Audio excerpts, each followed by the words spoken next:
Billahi ta'ala, correct your intentions.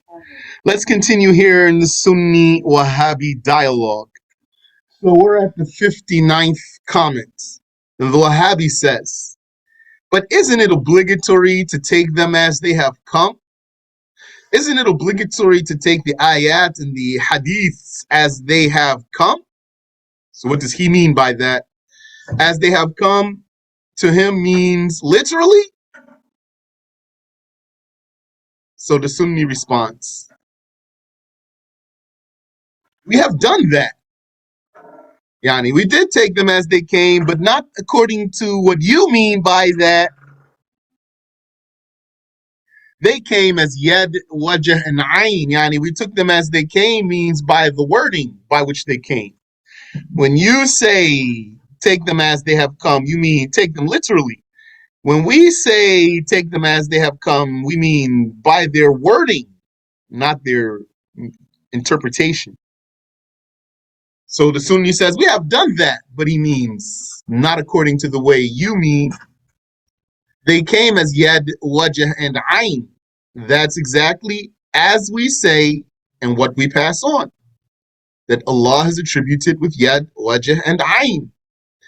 Taking it as it came doesn't mean give a strict literal interpretation and everything else is an all-out denial. Because old scholars said, Amirruha kama ja'at bila kayf. That means pass them on as they came, without a how. So to a Wahhabi, this means take them literally and don't try to explain how he is. So the Wahhabi says, why can't we just say that his face, eyes, and hands are different from ours? The Wahhabi says, why can't we just say that his face, eyes, and hands are different from ours? The Sunni says, what does that mean? If it means just as a monkey face is different from a human face, Allah's face is different from our faces, as you people usually say, then this is actually likening Allah to the creations. So that's how they can't see how they're comparing Allah to the creations. That's what they would say. They would say, is a clock hand like our hand? Is our hand like an ant's hand? They say, so likewise, Allah's hand is not like our hands.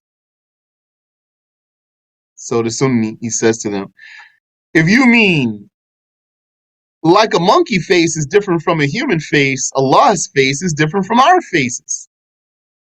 As your people usually say, yani that's how they try to clarify what they mean, then this is actually likening Allah to the creations.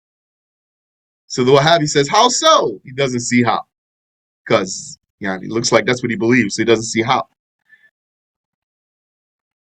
So the Sunni says, because it means a fish face is different from a giraffe face, which is different from a fly face, which is different from a monkey face, which is not like a human face, etc., etc., etc., which is not like Allah's face.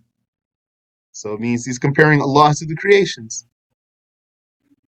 This is just a way to say that Allah has a body part that's not exactly like ours, but without calling it a body part. Likewise, a fish eye is not like a goat eye, which is not like a fly eye, which is not like a cat eye. If it fits here to say, which is not like Allah's eye, it just means that he has a body part that we're not familiar with exactly how it is. That would mean that he actually is like the creation, but kind of different, and not exactly like us. Like us in some way, but different in another way. Because although those different types of eyes and faces vary, they all have limits and boundaries and segments. They have something in common. So they are similar in some regards. That's what Ibn Uthaymeen said. He said, and other Wahhabis say, if the meaning of Allah being unlike the creations or being unlike anything is what you explain it, how you explain it, then we wouldn't even be able to understand anything. According to them, there has to be some amount of comparison or comparability just so that we can even understand what's being said. So that's Wahhabi creed. Allah is not like the creations, not partially nor totally. But if saying his face, eye, and hand is not like ours means it's not a shape or form or color, nor is it a piece or a part or an organ, nor is it in a place or a direction, then this meaning is correct. But then, why insist on a literal translation that confuses and leads people to imagine body parts for Allah? Don't you care for the people to believe properly? Or do you not mind giving them a false impression? So the Wahhabi says, so what does yad, wajh, and ayn mean as attributes of Allah? So the Sunni told him, Allahu alam. Yeah, and he already answered this for him. He already addressed this for him. He said to him, you don't have to investigate the meaning. We're on comment 62. Where was that? He says, here, under comment 58. Here, even here, he's already repeating himself. I told you repeatedly that you do not have to specify any meaning for these texts. As long as you confirm yet as an attribute. So looks like didn't soak into him. He didn't understand. Because now he's saying, so what does it mean? So the Sunni says, Allahu alam, Allah knows. Although that's not the best way to say I don't know. Saying Allahu alam, Allah knows best, that does actually not mean I don't know. So when a person doesn't know, then it's better for him to say I don't know than to say Allah knows. When this Sunni said here, Allahu alam, that's not saying I don't know. Maybe he said it this way because he knows that there are tafsirs for these things. Maybe this Sunni has knowledge to be able to tell him yad could mean this or this or this. Wajh could mean this or this or this. Ayn could mean this or this or this. But he doesn't want to go into all of that with this Wahhabi. It doesn't look like it's a good idea. If he goes into that with this Wahhabi, he's going to open a big door on himself. So it looks like, yani, as if he avoided that. And he just said, instead of saying, I don't know, he said, Allahu alam, Allah knows best. Why delve into the meaning without a need? So then he says to the Wahhabi, he turns question on him. What does face, eye, and hand mean literally? We do not translate them or take them literally, and neither did the Salaf. Now, when he put this question, what does it mean literally? I don't suppose the Wahhabi would answer that question. Maybe because it's going to go in one ear and out the other ear. That's what appeared for us as his case. And maybe because if he tries to answer it, he's going to say what he's trying to avoid saying. So then the Wahhabi says, okay, Khayr, I got you. So he wants to change the subject now. I have one more topic I want to ask you about. It seems you have an issue with Ibn Taymiyyah. Can you elaborate? So the Sunni says, yes. But understand, firstly, that this is not a matter of attacking his character or slandering him, meaning what that means, it's not the goal. It's not out of merely hating him to say what we're going to say. It is a matter of religious advice and sharing knowledge. But when you say he committed kufr, that is attacking his character. Because kufr is the worst sin. But it's not for that purpose. So the Sunni says, I'm starting like this because I know that this is sensitive. I'm starting like this because I know that this is a sensitive subject for many people. And they tend to shut down or get aggressively offended. It's the case of Wahhabis. If you say something against one of their sheikhs or leaders, then they are deeply offended by that. And they tend to shut down or get aggressively offended. if you think that you cannot handle what I will tell you, maybe we should stop here. So he's giving him a heads up. He's saying to him, I'll go into the subject with you, but if you're delicate here and you're going to get triggered, then you should pull out of this conversation. He says to him, but as long as this conversation can remain civil, then yes, I have issues with him. If you know of someone who made catastrophic mistakes time and time again, would you rely on him in your deen? If you would, then know that it is not the sunnah of the Salaf to do that.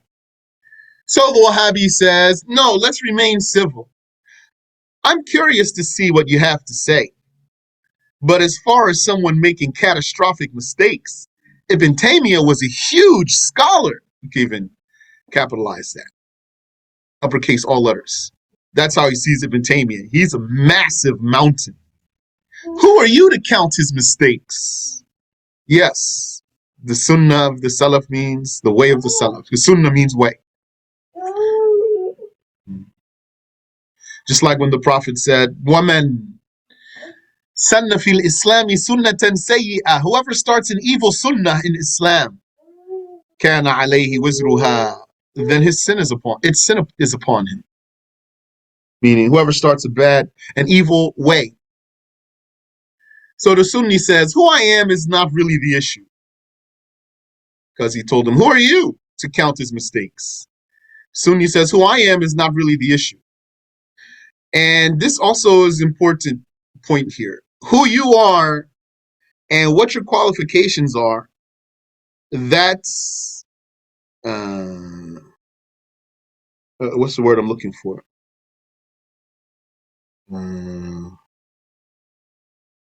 It's a diversion. That's a diversion. Yeah, it is irrelevant. Yani, really, it's irrelevant.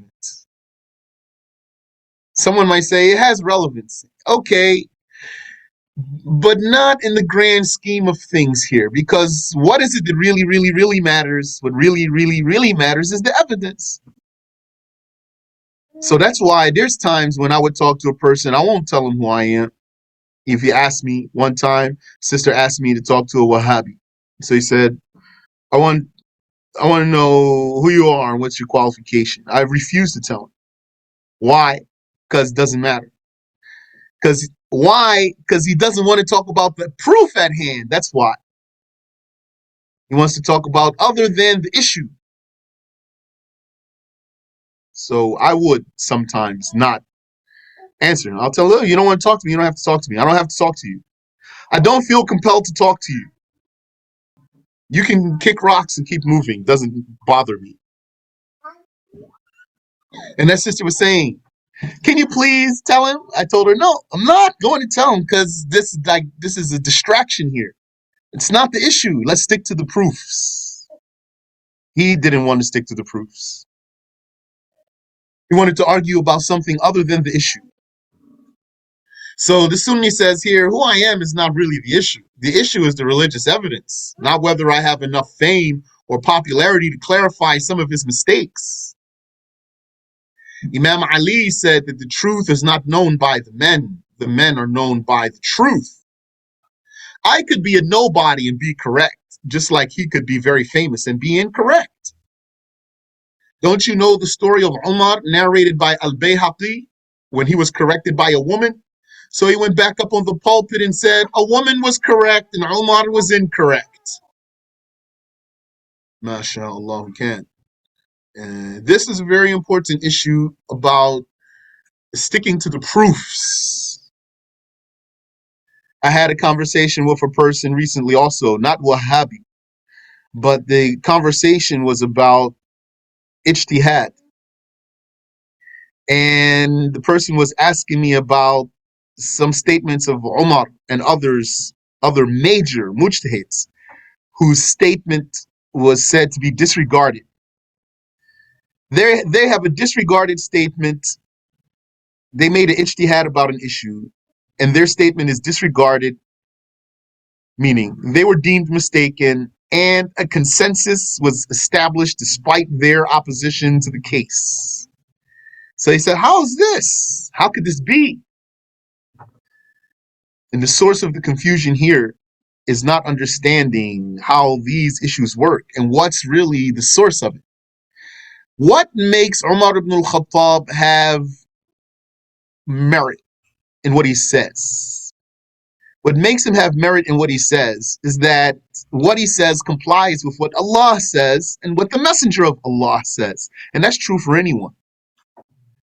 It's not simply because Umar said something that means that it has weight automatically because Umar said it. But that's really how some people see. They think that because a scholar said something, it has weight. It has some amount of regard, which is not the case.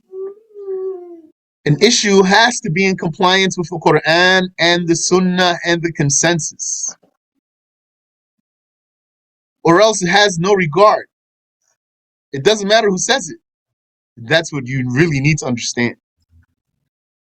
That's the issue with Muawiyah thing. There's evidence, there's proofs from the Messenger of Allah about the issue. But some people are saying, but he was a companion. Even if he was a companion, there's proof from the Quran about the issue here. And there's proofs from the Hadith about the issue here.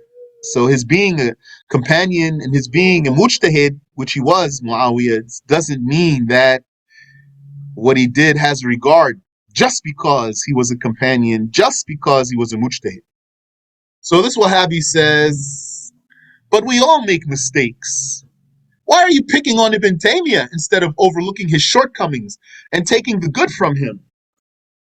The Sunni says, it seems that you would prefer to be oblivious to his mistakes, although that would mean that since you accept what he says and you trust him, those blunders could make their way to your heart, and you would accept them because you closed your eyes and ears. The scholar said that the one who does not know evil is bound to fall into it, like the blind man who cannot detour around a hole. The Wahhabi says, but if the mistake is his and I don't know, then he will be responsible, not me. That's, mashallah, that's something a lot of people believe. You don't have to be a Wahhabi to believe that. But you would be sloppy if you believe that. You'd be careless if you believe that. The Sunni says, this is a dangerous falsehood. I strongly advise you not to believe this, that if the mistake is his and I don't know, then he'll be responsible and I won't. I strongly advise you not to believe this and to warn others from it. You are basically saying that the ignorant person is not accountable as long as he is ignorant. No. Had this been true, then ignorance would be better than knowledge, as the scholars said. Think about it. If the thing that makes you deserve punishment is knowledge, and if what protects you from responsibility is ignorance, then why learn? It would be better to stay ignorant and be protected than to learn and become vulnerable. But there is no doubt that knowledge and its people to Allah are better than ignorance and its people. Allah says, هل يستوي الذين يعلمون والذين لا يعلمون? Are those who know equal to those who do not know? That's a rhetorical question, and the answer is obviously no. They're not equal. The knowledgeable and the ignorant are not equal.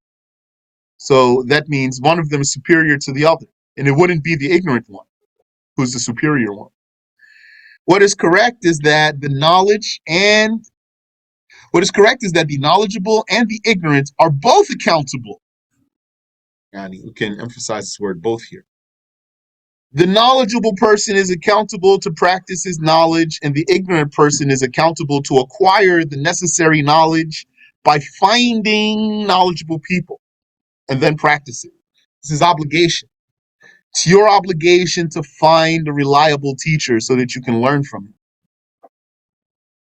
How are you going to do that?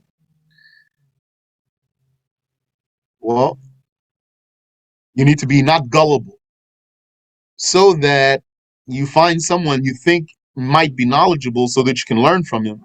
And if you need to test him, you can test him.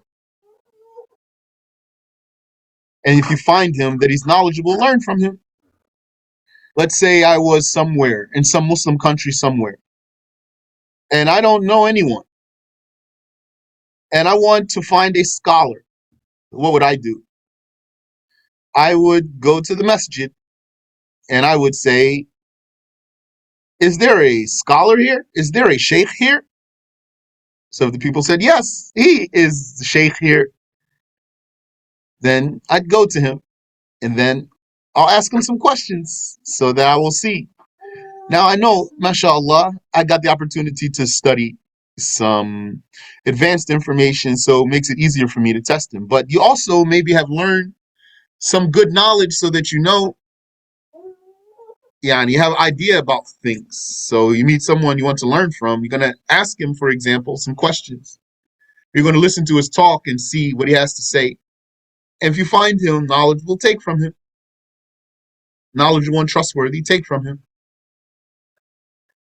Is there any book related to learning from a teacher? Your question is not clear for me. Not to mention that this is contrary to the hadith of Al-Bukhari. Yani, this idea that if that scholar was mistaken, it's on him, not on me if I take from him. This is contrary to the hadith of Al-Bukhari. Not to mention that this is contrary to the hadith of Al-Bukhari,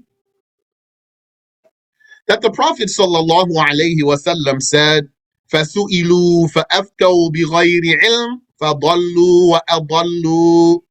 They are asked, and these ignorant people who are deemed to be knowledgeable, ignoramuses who are deemed knowledgeable, the Prophet said about them in an authentic hadith, they are asked means religious questions, and they give answers without knowledge. Fatwa, فَأَفْتَوْا.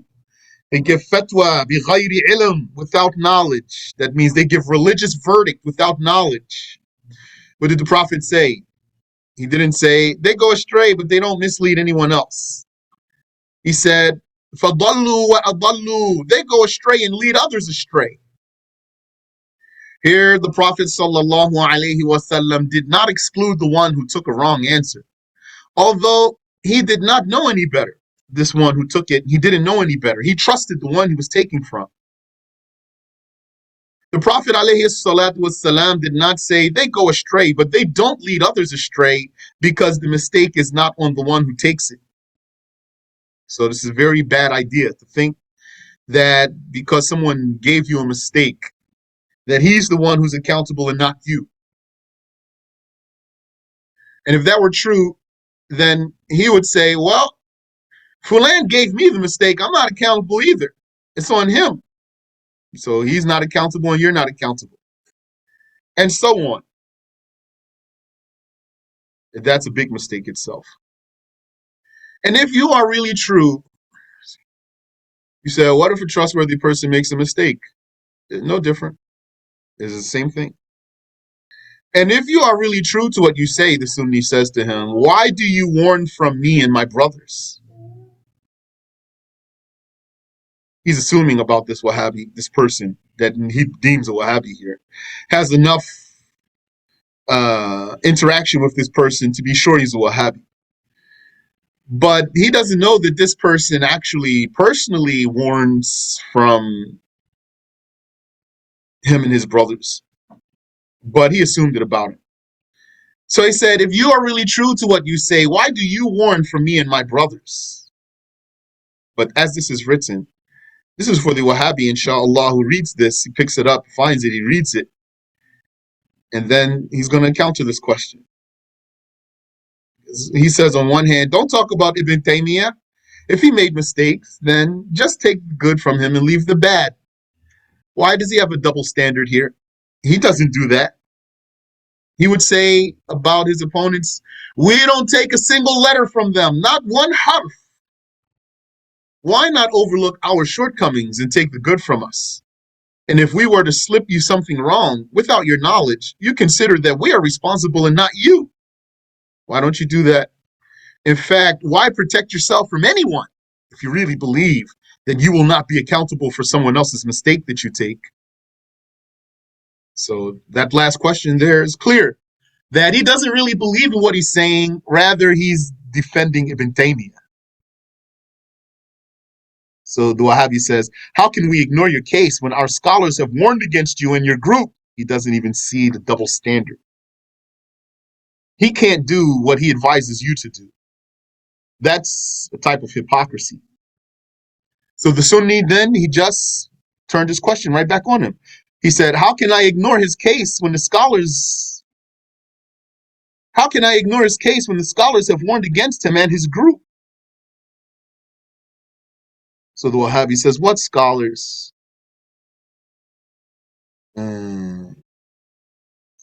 But look at the question here. He says, what scholars? I think that if he really understands and he's really looking for the truth, then when this question got flipped back on him, he should have said, I see your point. Not say what scholars, because how, Yani, when he says what scholars, doesn't show that he doesn't see his own double standard. He thinks it's valid for him to do what's invalid for you to do. So does this stem from arrogance most of the time? It's a good question. My own assessment of it is that it comes from a hypocrisy in the heart. There's different types of hypocrisy. There's levels of hypocrisy. There's hypocrisy that's kufr, and there's hypocrisy that's less than kufr. Some people, they have in their hearts honesty. They really have in their hearts an honesty. So that, because that's what's in their hearts, when he says, how can we ignore your case when our scholars have warned against you and your group? And then the other one flipped it on him. How can I ignore his case when the scholars have warned against him and his group? If he had honesty in his heart, then he would say, okay, I see what you're saying. I see where you're getting at there. But if he has something else in his heart, then it's not going to register for him. This for a lot of people too, different things. For example, you know how some people, they say they have pronouns? They want people to respect their pronouns, they say. And if you don't respect their pronouns, if he's a man and you don't call him she or her, he's going to be offended. But it doesn't recognize that you're offending him he doesn't recognize that he offends the other person by insisting that he uses a pronoun that doesn't comply with his actual gender. How he doesn't recognize that? Because something in his heart. He's a hypocrite. He said, is it worth debating this question? I think it's an important thing to show a person when he's a hypocrite. Maybe here you can help him. Because it seems that a lot of times when a person is like that, he doesn't realize that he's wrong. He doesn't see his own hypocrisy. He thinks he's justified. What did the Prophet ﷺ say? He said that the one who believes in Allah and the last day, then let him treat others. Let him do for others what he would like done for himself. Let him do for others what he would like done for himself. Yeah. Yani, there's a selfishness. There's a selfishness in this type of behavior. There's a lot of times there's a self-righteousness in this type of behavior. Self-righteous person thinks he's doing good, that he's righteous one in whatever his cause is. And he doesn't see he's a hypocrite, actually. And a lot of times, a lot of times, a person who accuses you of something, who blames you for something, who speaks up, he talks about others, so many times he does just like that. he is himself guilty of what he disparages others, maybe most of the time, in some way or another. MashaAllah, you're welcome. Amin wa fikum. So the Wahhabi's comment was, how can we ignore your case when our scholars have warned against you and your group? And he makes that comment after he said, here, we all make mistakes. Why are you picking on Ibn Taymiyyah instead of overlooking his shortcomings and taking the good from him? When someone tells you, yeah, Ibn Taymiyyah made mistakes, well, we take the good from him and leave the bad. Tell him, why you don't take the good from us and leave the bad? You won't have any sensible answer. So the Wahhabi told him, what scholars have warned against Ibn Taymiyyah and his group? Sunni said, there are over 90 scholars who either debated with him at his time and or authored works against him or documented the history of his follies. Imam as-Subki wrote 7 books refuting various claims of Ibn Taymiyyah. He also wrote As-Sayf al-Saqil, the Smooth Sword, a book refuting the poem of Ibn Taymiyyah's student Ibn al-Qayyim al-Jawziyah, which is a long poem called Nuniyah, containing likening Allah to the creations. Al-Dhahabi also scolded and rebuked him in a booklet after he praised him. And that's only a drop in the bucket. So I think this answer here is good. He told him there's over 90. So what's he going to do? List for him 90?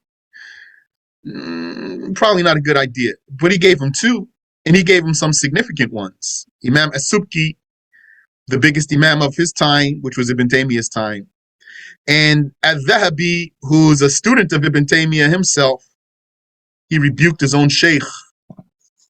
So that's good. And then there's way more. So he told him, that's only a drop in the bucket.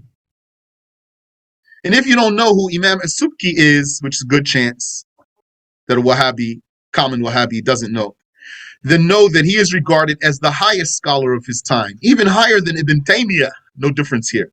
Except maybe for a Wahhabi, he would think Ibn Taymiyyah is higher than as-Subki, but it's not the case. Al-Dhahabi said about him in a line of poetry, about as-Subki, شيوخ العصر أحفظهم جميعا وأخطبهم وأقضاهم علي. The sheikhs of the era, the one with the most proficiency in hadith of all of them, and who has the most eloquent speeches, and the highest judge of them all is Ali. That's as-Subki. Then he said to that Wahhabi, do you know who Al-Dhahabi is? And that he is an expert on the biographies of the scholars? Yani, do you know who Al-Dhahabi is means, do you know the significance of Al-Dhahabi's comment here? Do you know the significance of Al-Dhahabi's involvement in the controversy here? And on top of that, that Al-Dhahabi is an expert on the biographies of the scholars? Some of the other more famous names of those who refuted or warned against him are Abu Hayyan al-Andalusi. He damned Ibn Taymiyyah until the day he died because he was talking with Ibn Taymiyyah about grammar, and he told Ibn Taymiyyah what Sibawayh said. Sibawayh is the sheikh of the grammarians. So Ibn Taymiyyah said, Sibawayh is a liar. So this turned Abu Hayyan off. And other things too, not just that. So that Abu Hayyan, after he praised Ibn Taymiyyah, he damned him for the rest of his life until he died, until Abu Hayyan died. Mullah Ali al-Qari, he's closer to our time. Rahimahullah. Ibn Hajar al-Haytami had very strong words about Ibn Taymiyyah. Hafiz as-Sakhawi, that's the student of Ibn Hajar al-Asqalani. Waliyuddin al-Iraqi, he's the one who said about Ibn Taymiyyah, ilmuhu akbaru min aqlih. His knowledge surpasses his intelligence. Ibn Rajab, Ibn Battuta. The Wahhabis are diligent to discredit Ibn Battuta's comments about Ibn Taymiyyah. Al-Kawthari, Al-Kawthari's criticisms of Ibn Taymiyyah are known. He also is one of the last scholars of the Ottoman Caliphate, so not long ago. So that Wahhabis have nothing to do with Al-Kawthari. They hate his guts. And Al-Kawthari was also a publisher. He was a book publisher. He does what we do today, and he did it without computers. Maybe they had typewriters then. I don't know. I'm not sure when the typewriter was invented. And the Ghumari brothers from Morocco, Ahmed al-Ghumari and Abdullah al-Ghumari, also they are contemporary scholars. Ibn Taymiyyah was left in prison to die after being arrested over and over, not because the scholars envied him, as some may suggest to you, but for heresy, yani for bid'ah. Are they Maliki scholars? I don't know. One would assume because of being from Morocco, but I don't know. Wahhabi says, you can't use the imprisonment against him. You can't use the imprisonment against him. Many scholars have been imprisoned unjustly, including Imam Ahmed. What makes Ibn Taymiyyah's imprisonment any different? So that's first thing Wahhabi is going to do if you bring up Ibn Taymiyyah's imprisonment. He's going to say Imam Ahmed was imprisoned, so you can't use this. So the Sunni says to him, answering this last question, what makes Ibn Taymiyyah's imprisonment any different? So the Sunni says, his charges, of course. Do you know what they are? Do you know the issues and proofs involved? Do you know who sentenced him? Do you know that they said that there are things that Ibn Taymiyyah invented that no one in the history of man, ever said before, not even in another religion? If not, then how could you assume that he was imprisoned unjustly like Imam Ahmed? Yani. Also, add to that, it's not like he's dealing with an unjust government. Well, to a Wahhabi, he was, but in reality, he wasn't. This was a caliphate with Sunni judges.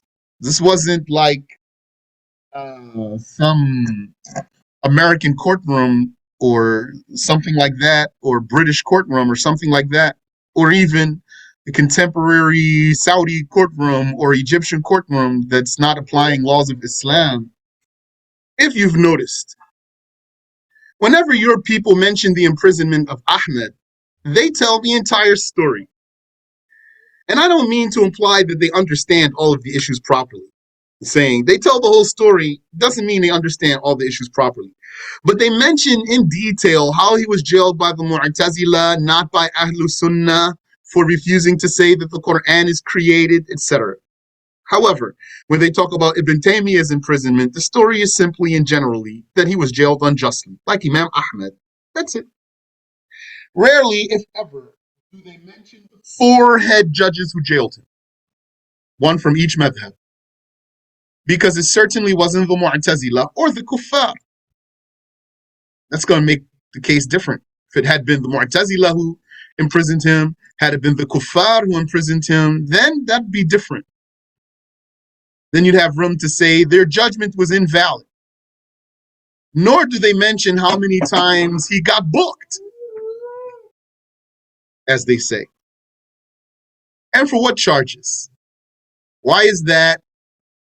Look, if your people have anything documented against the judges who sentenced him, like they have something documented against the caliph who jailed Ahmed, tell them to produce it. So the Wahhabi says, okay, what do you claim to have on it? The Sunni says, I'll just list a few of the very many things for religious advice and not slander. He said, amongst the easiest to clarify, because even you and I agree about what is correct in this issue, is that he said hell will come to an end. So he didn't start by saying he likened Allah to the creations, because it appears that this Wahhabi agrees with doing so. So why start there to say this thing he did? Start with something that the Wahhabi wouldn't justify. He said hellfire will come to an end. So the Wahhabi says, this must be a lie on the Shaykh. You might have heard Wahhabi saying that if you ever told him this. He is the Shaykh of Islam. He would never say something like that. Many Wahhabis, this is how they answer this issue. So the Sunni responded, do not deny something because you do not know it. He certainly did say it in a book called Ar-Raddu ala man qala bi fana'il jannati wan nar. The refutation of whoever says that paradise and hell are finite, which, by the way, is a book that many people who call themselves Salafis do not make readily available, meaning that they hide it. He said on page 67, مع أن القائلين ببقائها ليس معهم كتاب ولا سنة ولا أقوال الصحابة. He said, although those who say that hell is everlasting have no evidence from the book, the Sunnah, or the statements of the companions. So the Wahhabi says, wait, it seems you misunderstood something. Look at the title. The refutation of whoever says that paradise and hell are finite. Let's uppercase all of that to emphasize here. The refutation of whoever says that paradise and hell are finite. This means that he is defending the truth, that they are forever and everlasting. So the Sunni tells him, no, the title has a trick in it. Now, the way this is set up, the Sunni could have addressed that when he says here, in a book called Ar-Raddu ala man qala bi fana'il jannati wan nar. And he didn't say, which, by the way, this title has a trick in it. He just told him the title of the book. So when the Wahhabi heard the title of this book, he said, wait a minute. You must be mistaken here. Did you pay attention to the title? So it could be here that the Sunni set it up for the Wahhabi to fall into that so that he could use it against him. Now, for the presentation of the book, that's what happened here. In real life, you're going to estimate whether you can pull that off or not. Get him to actually ask you like this, and then refute him. So, but this is what happened here, according to the script. So the Sunni said, no, the title has a trick in it. It seems from the title that he wants to defend the perpetuity of paradise and hell by refuting those who say that they are both finite. However, if you read the contents of the book, you will see that what he really meant is that only paradise is everlasting, not hell also. So it's a tricky title. He means by his title that he is not refuting those who specifically say that hell is finite, because he agrees with that. He is refuting those who say that both paradise and hell are finite. He is saying, in other words, that only paradise is not finite. So he is refuting those who equate paradise and hell in perpetuity, in being perpetual. However, whoever only reads the title will not understand what he meant. This is a trick. That's how Ibn Taymiyyah was. And that's how Wahhabis are. That's as if that's where they get their slickness from. He claimed in this book that when hellfire is extinguished, a plant called al-jarjir will grow there. Then the Wahhabi says, well, I'll have to look into that. But anyway, if he did say that, the Prophet ﷺ said that if the scholar makes ijtihad and is incorrect, Allah will still reward him. But we're going to stop here, and we'll address this one next week bi'ithnillahi ta'ala. And then probably we'll conclude this book next week. Do you have any question I can answer for you? Ameen. Sorry, Wa alaikum assalam wa rahmatullah. off topic. Okay. If a child, children trade snacks, cookies, whatever it may be, and does that fall in the category of barter? If a child does what? Trade like snacks, children that trade snacks and stuff like that, or child trade snack for that money that they have. Yeah, but it's invalid according to a Shafi'i if that child is below puberty. It only takes one person to be below puberty for the trade to be invalid according to a Shafi'i, for the swap to be invalid. That even goes for the little children. Yani, it is a swap, but it's not valid. Okay, gotcha. Because one of the conditions of the dealer, according to the Shafi'i school, is that he's pubescent. Yeah, I knew that what it was. I want to make sure. I knew that's what it was. I just want to make sure that that whoever was that child, that's haram. Okay, I got you. Yeah, if it's a child, then the child didn't commit a sin, but the exchange is invalid. Got you. Thank you. Oh, one more question. Yes. Yeah, I got that fast. If a person, another Muslim send you a text, instead of saying Assalamu alaikum, the whole word, the whole phrase, ASA, you don't greet that person back. Is that okay? Is it okay for him to abbreviate the salam? Yeah, not to be a slam, but also the person I will greet you back, and you ain't say that. Oh, to not greet back? Yes. I don't know. I haven't heard. But I know that Assalamu alaikum is not a good thing. I mean, ASA is not a good thing. Yeah, the abbreviation doesn't have the same judgment as the entire word. Question here.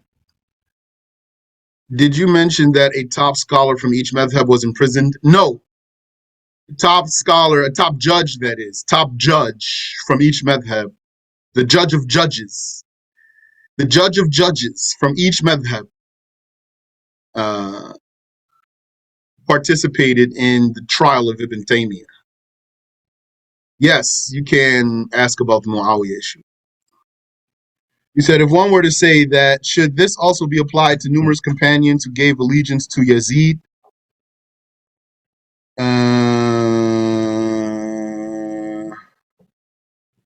I haven't heard about it.